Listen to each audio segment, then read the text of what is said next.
Après que j'ai commencé à me préparer pour rentrer au pays et investir dans mes projets, j'ai eu à discuter avec beaucoup de frères qui sont dans la diaspora comme moi aussi. Et il y a quelque chose qui revenait très souvent. God bless America. Ah, moi, je vais jamais rentrer au pays et puis tout ça. Et quand vous rentrez dans de réelles discussions avec eux, vous comprenez tout de suite que c'est pas des gens, en fait, qui n'aiment pas leur pays et qu'ils ont aussi envie de rentrer au pays et investir. Jusqu'il y a quatre choses qui font tellement peur à tout le monde, qui font que on a tous peur à un moment donné de rentrer et investir. En un premier lieu, vous allez voir la famille. Tellement on a entendu des histoires où les gens ont remis de l'argent à leurs propres parents pour investir dans dans tel ou tel projet et l'argent a été dilapidé. Ce côté, je pense que la solution, on peut aider la famille, mais ne jamais amener la famille dans un business commun. C'est mon idée personnelle. Je ne le ferai pas. Puisque je veux toujours avoir la main de porter plainte contre quelqu'un qui m'a grugé. Et avec la famille, c'est vraiment difficile ou compliqué de le faire. La seconde chose qui fait peur, c'est plutôt les employés, les collaborateurs, où on se demande est-ce qu'ils vont bien gérer. Ce côté aussi, je pense que avec les nouvelles technologies et puis tout ça, on peut essayer de, de réduire un peu les risques avec les systèmes de contrôle à distance et tout ce que vous voulez. Il y en a tellement de panoplies qu'on peut utiliser. Mais les deux dernières choses sont vraiment compliquées à gérer. La troisième, il s'agit de la politique, l'administration et tout ce qui gravite autour. Dans une prochaine vidéo, je pense que ce serait certainement la prochaine vidéo que je vais faire. Ce serait une vidéo à ce sujet où je vais vous expliquer une autre situation que je suis en train de vivre au Bénin qui risque de me coûter très cher que le quatrième point que je vais développer avec vous. Ou au bas mot, je risque de perdre 80-90 millions de francs CFA. Juste à cause du directeur de cabinet à un maire dont je tais le nom pour le moment, qui, parce qu'il veut manger et manger trop gros, veut me faire perdre, vais-je dire, ça dit tout un investissement. On reviendra sur ça dans une prochaine vidéo. Et le quatrième point qui vraiment fait peur aussi et qui euh, est la base de notre discussion d'aujourd'hui, de cette vidéo, c'est les partenaires d'affaires, ceux avec qui on veut travailler ou on veut conclure tel ou tel contrat. Moi, à l'heure actuelle, j'ai perdu ou je suis en train de perdre, je dis, puisque c'est pas encore fini et je ne suis pas prêt à baisser les bras. Plus de 15 millions au bas, moi aussi, je vais faire tous les points à cause un pasteur véreux, que tout le monde ou la majorité des gens connaissent au Bénin, que je vais vraiment citer ici, qui s'appelle Edgar Guidibi. La majorité des gens le connaissent. Et chaque fois quand j'essaie de parler avec des parents, avec les frères, les gens me disent, ah, fais attention à lui, il est dangereux, il est ci, il est ça, il peut te... Écoutez, je n'ai pas peur de lui de toute façon. Et si je suis sûr et convaincu d'une chose, c'est que tôt ou tard, ça peut prendre 5 ans, ça peut prendre 10 ans, le temps que ça prendra, mais je rentrerai en possession de mon argent. Ça, il n'y a pas de doute sur ça.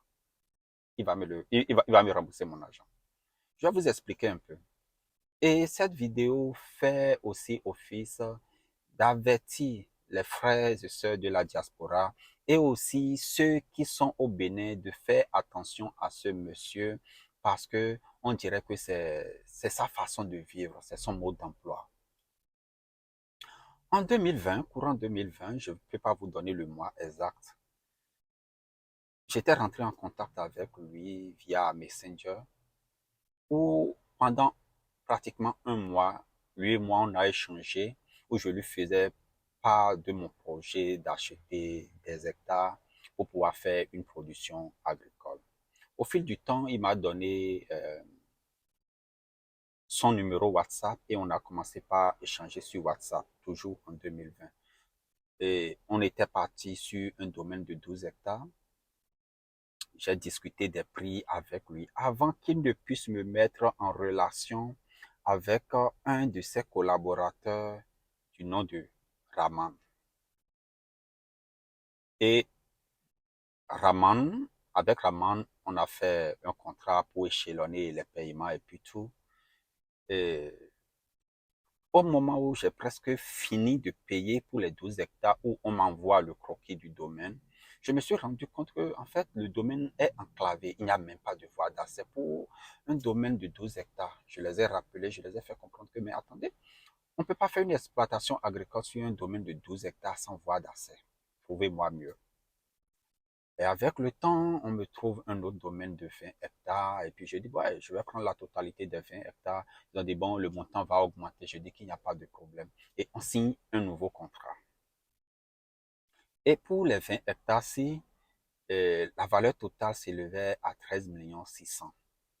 Avant fin 2021, j'avais déjà payé 11 600 000. Et je les ai appelés, je les ai dit, bon, moi je suis en train de rentrer pour fêter en famille.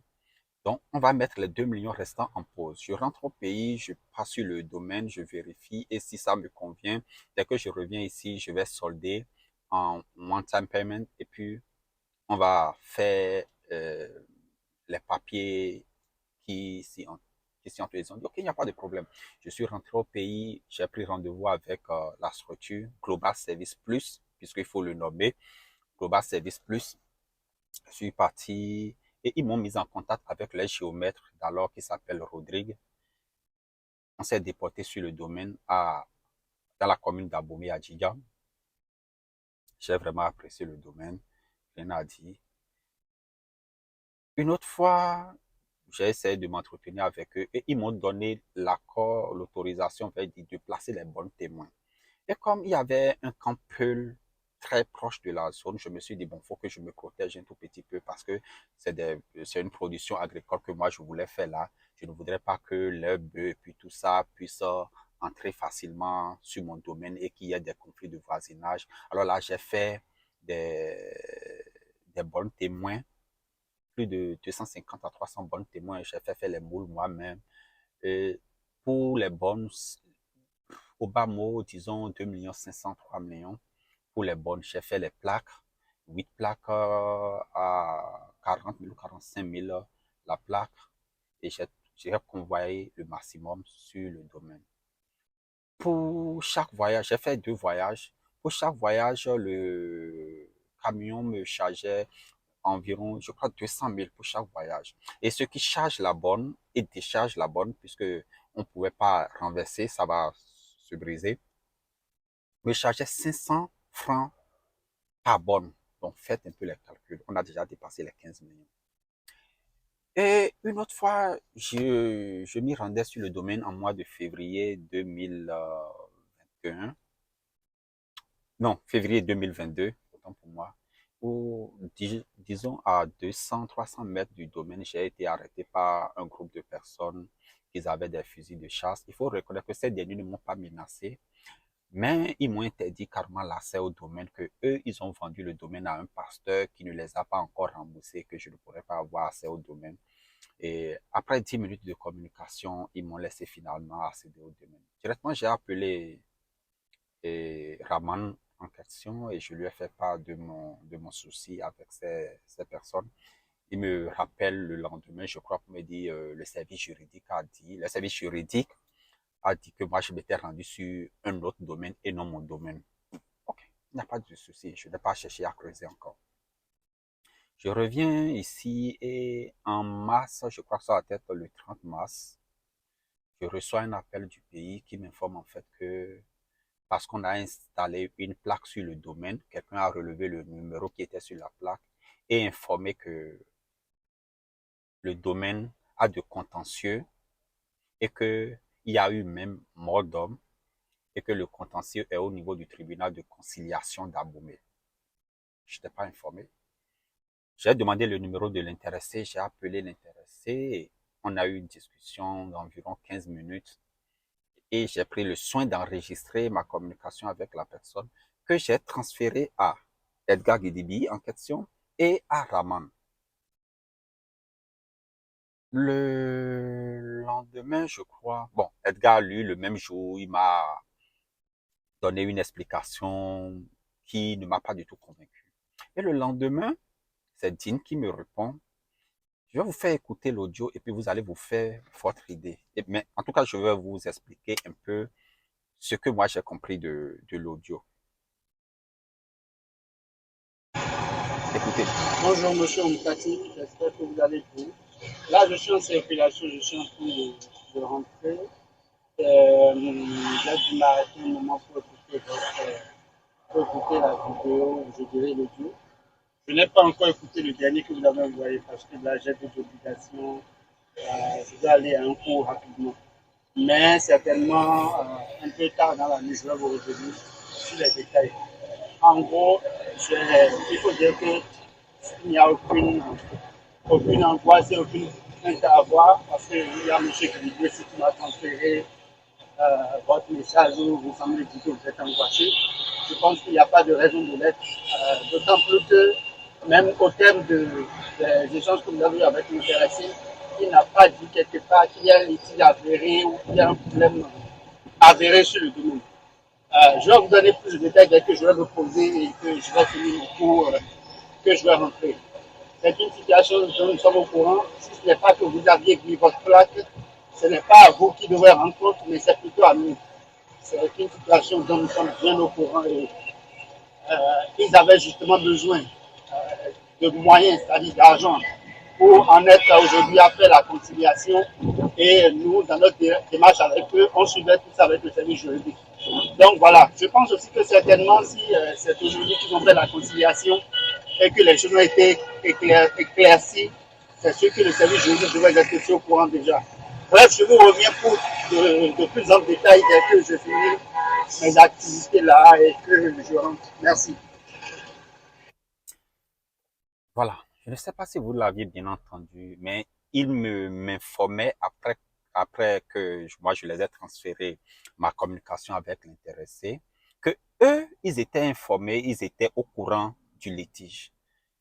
Je n'ai pas manqué de lui faire comprendre pendant le temps là que je suis l'acheteur et il me revenait à moi et à moi seul de décider d'acheter ou non un domaine qui a de litige. De litige qui a fait même, où il y a eu même mort d'homme, et vous me vendez quelque chose sans m'informer. Comment est-ce qu'on peut appeler ça si ce n'est pas de la malhonnêteté, si ce n'est pas de la méchanceté? Et depuis mars 2020 jusqu'à aujourd'hui, je n'ai plus jamais mis pied sur le domaine et silence radio. Il n'y a que moi qui les appelais. Je les appelais. Où en sommes-nous? Où en sommes-nous? Où en sommes-nous? Et à chaque fois, on te tourne en rond, on me tourne en rond, on me tourne en rond, on me tourne en rond. Je ne peux pas aller ramasser mes bonnes qui sont là-bas. Je ne peux pas aller ramasser les plaques. Et je n'ai pas encore les papiers du domaine. Rien du tout. Jusqu'en septembre, je crois, non, septembre-octobre 2022, puisque dans les clauses que j'ai signées avec Global, il y a l'article 4 qui disait que unilatéralement, je peux résilier le contrat et au bout de 3 jours, on puisse me rembourser mon argent. J'ai introduit une lettre de demande de remboursement. Jamais je n'ai été, on m'a pas envoyé une note d'accusé de réception. Ils ont juste visé la lettre, mais j'ai jamais reçu d'accusé de réception. Et jusqu'à aujourd'hui, rien du tout. J'ai été dans leur bureau en janvier 2023 de 10 heures à 16 heures avant que je ne puisse rencontrer un responsable du nom, toujours Raman en question. Et pendant 1 heure de communication, ça a été un dialogue de sourds où il me demandait littéralement de leur permettre de vendre le domaine pour pouvoir me rembourser. Que si c'était 1 million, ils allaient me rembourser. En même temps, jusque l'agence a fait trop, ça faisait 11 millions 600 et qu'ils n'ont pas ça dans leur trésorerie pour le payer. C'est ce que Raman me disait le jour-là devant témoin. Alors là, il a dit le lendemain, je reviendrai avec ma voiture, je vais mettre les affiches sur ma voiture et écrire Global Service où sont mes 11 millions 600 et leur faire une mauvaise publicité, machin. Je rentre chez moi et le lendemain, c'est le service juridique qui m'envoie un courrier pour me menacer carrément, me faisant comprendre que le fait que moi, je suis venu dans leur bureau, machin, moi, j'ai fait du bruit et que ça a fait perdre des dizaines de millions de francs CFA à la structure et que moi, je dois perdre la totalité ou une partie de mon domaine par compensation. En même temps, on me proposait de me donner 12 hectares et que on va négocier les 8 hectares après avec un ADC. Que j'ai pris l'ADC, j'ai été dans la commune et Adidja, où j'ai rencontré le secrétaire exécutif. Je ne sais pas s'il est toujours là, où je lui ai posé le problème. Il m'a fait comprendre que je ne peux pas prendre les 12 hectares des 20 hectares parce que c'est sur les 20 hectares, il y a de litige. Et que si jamais le tribunal tranchait et que c'est en défaveur de la partie qui a vendu, l'ADC serait caduque. Alors là, j'ai laissé, je n'ai pas pris. En juin 2023, toujours, j'étais rentré au pays. J'ai alors saisi et, la criette, puisqu'ils ont une cour spéciale par rapport au domaine.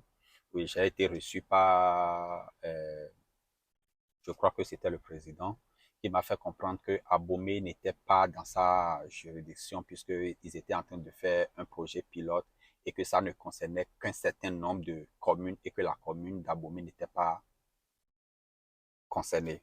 J'ai dû prendre un cabinet d'avocats pour introduire, euh, pour faire une plainte en bonne et due forme. Et ça suit son cours jusqu'à aujourd'hui. On est toujours à la BEF. Je me rappelle comme si c'était hier quand j'étais rentré au tribunal, au tribunal de Cotonou et j'ai introduit ma lettre et puis tout ça. La personne qui m'a reçu me dit, encore lui, qu'est-ce qu'il a encore fait? C'est comme si c'est un monsieur qui est connu pour ses champs de pratique et qu'au tribunal, tout le monde le connaît. La semaine dernière, j'ai envoyé mon jeune frère à la BEF pour s'enquérir de l'évolution de mon dossier.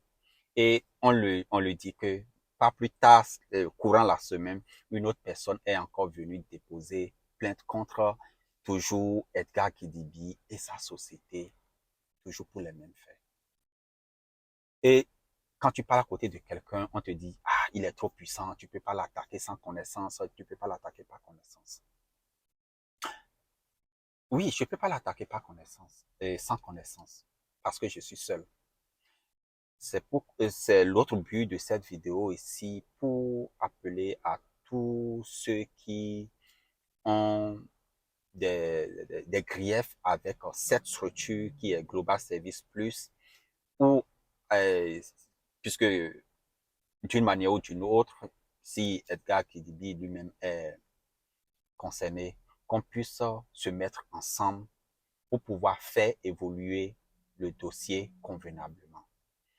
J'en ai parlé la dernière fois avec le collaborateur de mon avocat qui m'a littéralement fait comprendre un jour que ils ont essayé d'introduire le dossier au tribunal d'Abomey, mais c'est comme si le cas se joue des relations là-bas, machin. Je ne sais pas. Je ne peux pas l'affirmer.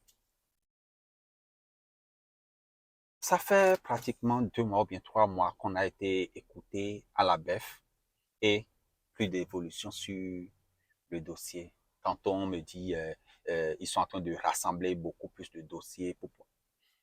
Quand est-ce que nous allons finir avec ça? Moi, je l'avais même proposé, j'ai proposé à sa structure qu'on s'évite les frais d'avocat et tout ça, qu'on puisse faire genre un règlement à l'amiable, qu'on me rembourse mon argent et que je puisse réorienter mon investissement. Ils m'ont jamais répondu. Edgar Guidibi, avec qui je discutais, et que chaque fois quand je lui laissais un message, en 5-10 minutes maximum, il me répondait.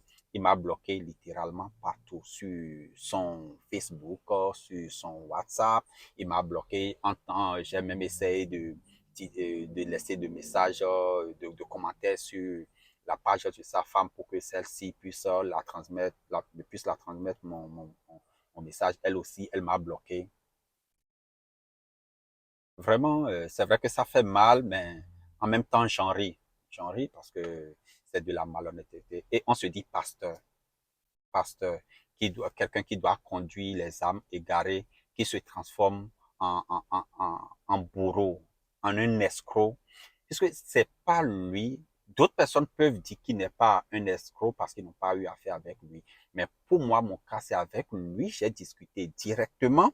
C'est avec lui. J'ai fait toutes mes premières négociations et que c'est lui qui m'a orienté vers Raman. Et chaque communication que j'ai toujours eue avec Raman, je lui ai toujours fait le compte rendu. J'ai tellement d'audio que j'ai échangé avec lui, où il me rassurait, sa structure est la structure, et la seule structure immobilière au Bénin qui a une assurance de plus de 800 millions de francs CFA, et que s'il y a un problème, son assurance va me rembourser, machin, les trucs comme ça. Et quand les problèmes ont commencé, c'est là il a commencé par me parler euh, de sa famille maternelle, les Mihami, un truc comme ça. Qu'est-ce que moi j'ai à foutre et j'ai à cirer avec sa famille maternelle qui a acheté un domaine, qui a du titre foncier, machin. Puisque si vous allez sur leur site web, globalserviceplus.org, quelque chose comme ça, je ne me rappelle plus trop, vous pouvez faire les recherches. C'est toujours là jusqu'à présent, 100% sécurisé. 100% sécurisé. La page est toujours, le site web est toujours actif. Allez vérifier. Et pourquoi on me parle de famille maternelle qui a des problèmes, que c'est le cadastre au Bénin qui est comme ça? Si vous saviez que le cadastre au Bénin est comme ça, alors il ne fallait pas mettre 100% sécurisé sur votre page. Ça fait partie des publicités mensongères ou bien comment vous appelez ça.